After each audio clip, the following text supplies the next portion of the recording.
This last full week of 2025 started out with a trip to Scileppi's at the Old Stone Church, which is an Italian restaurant in Castle Rock that used to be the town's Catholic church.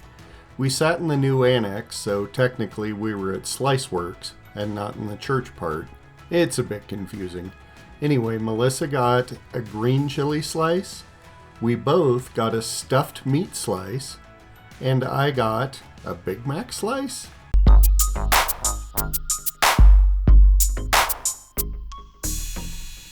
On Sunday night, we had our student ministry's Christmas party at church.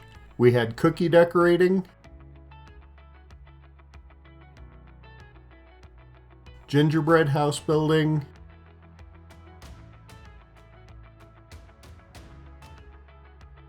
Christmas charades, snowball dodgeball, and a white elephant gift exchange. I came home with a 3-pound container of jelly beans, so I'd say better than last time. I don't read a ton of nonfiction, and I definitely don't read academic nonfiction on the regular, but I saw this book mentioned on the Holy Post, and I was really intrigued by it, so I requested the library purchase it. And it took me a few months to get through, because I really needed to focus when I was reading it. It's called The Cost of Ambition: How Striving to Be Better Than Others Makes Us Worse by Miroslav Volf. I gotta tell you, it was really a great academic look at how when we are in competition with other people, instead of with ourselves to do our best in excellence, how it demeans us and how it demeans the people around us. And as somebody that deals with just some insecurities and kind of desire to, be better than I am, I feel like it's easy to fall into wanting to compete with other people or feeling like it's a competition, even if I don't really want to compete. And I really loved how Volf went through and talked about through Kierkegaard and through Milton and then through the Apostle Paul, how that's just not a healthy way for us to be with each other, and competing with each other to be better than other people or looking at people as better or worse than us is just, it's not biblical and it's not healthy. It was really one that made its way into my conversations and made its way into just my thought processes. It was a worthwhile read. If you're looking for just a little bit more of an academic read, I felt like it was really meaningful and well done. On Monday, we went to Ralph's shop and bought Melissa a used car. Happy Honda days, I guess. We've had better experiences at Champ in the past, but we really liked the car. We gave her old car to Trina and we're prepping to sell Snowy. So we have a lot of junk from the cars filling our family room right now. On Christmas Eve, we do our family's Christmas party. Melissa made us all a butter braid for breakfast, and then we open presents.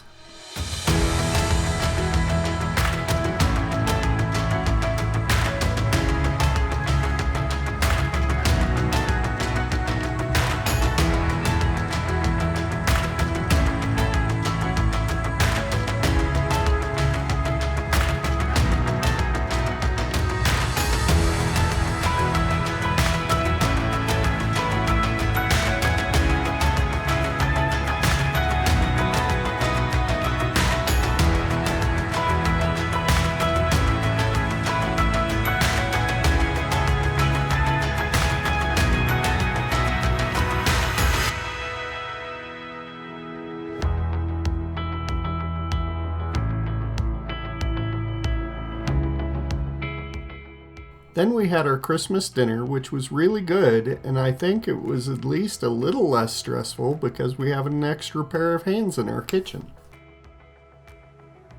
And then we went to our Christmas Eve service at church, where as a family we actually got to light the Advent wreath this year.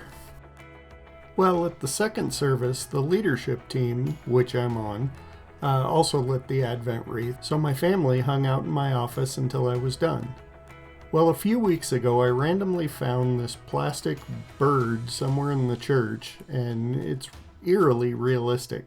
Well, while I was out, my family stumbled upon it, so perhaps, birthing a new tradition, Alex read Edgar Allan Poe's The Raven to Melissa and Trina while they waited.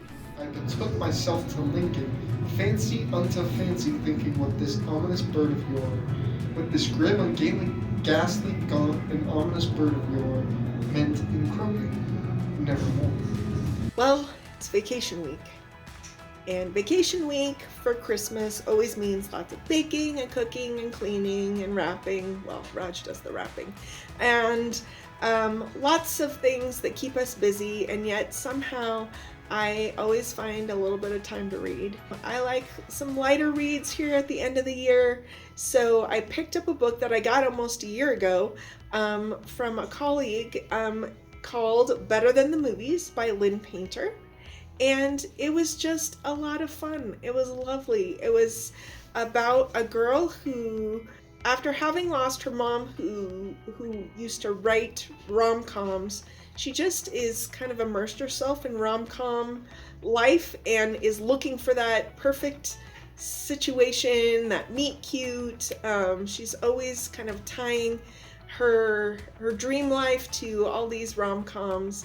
And then you watch as all these rom-com tropes kind of play out in real life, but not in the way she would expect. And she is definitely one of those characters that you see a lot of growth from, and who has to really sort through what's going on in her life. It was a lot of fun.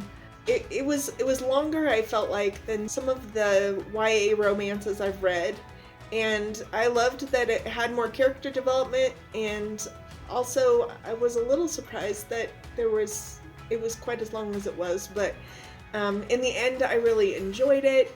I felt like it came together really well, and she discovered who she was, and so I would say it's a lot of fun and worth reading. Christmas morning started out with stockings and then breakfast.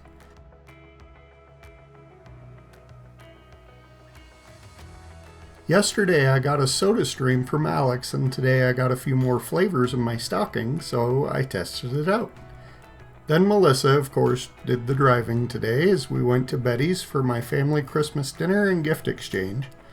I ended up getting this marble run from my brother, which, shall I say, I accidentally stayed up until 2 a.m. building.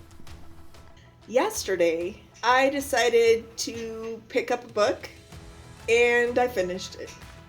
And that is the kind of beautiful thing that I love that comes with a vacation and a little bit more time to just sit down and read. And it was called Leah and Beckett's Abracadabra, and it was by Noelle Parks. And it was this fun read about a girl who grew up with a grandma who was a magician. This town where her grandma lives was very much a magician-centric kind of place. Now, I'm not talking about magic and fantasy. I'm talking about, like, sleight of hand and illusions and those type of things. So, of course, she's not supposed to fall for a Blackwell boy because, you know, there's the big rivalry. And yet, of course, she gets to know these guys, and Beckett particularly is one that she has chemistry with right away. And she needs to somehow go in and prove that she's just as good of a magician as the guys are. And I would say it definitely took some turns that I wasn't exactly expecting. I mean, the title tells you Leah and Beckett are going to end up together at the end, so that part was not a surprise. But some of the other twists in the story were really cool, and I enjoyed a story where a girl who's used to just a lot of kind of quick relationships that don't last very long and start really quick is kind of forced into is given the opportunity to take it slow and really get to know the guy that she is interested in before it becomes a romance. I really liked it. It was different and fun and a quick read, so definitely worthwhile. My goal for 2025 was originally to read 52 books, so 1 book a week, and that was a decent goal.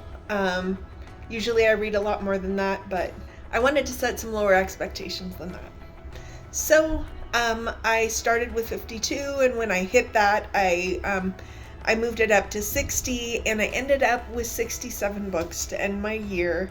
And I had a lot of fun reading, and even though I hope I read more books this year, I am happy with what I did. And so if you want to take a look at all that I read, you are welcome to take a look. Thanks.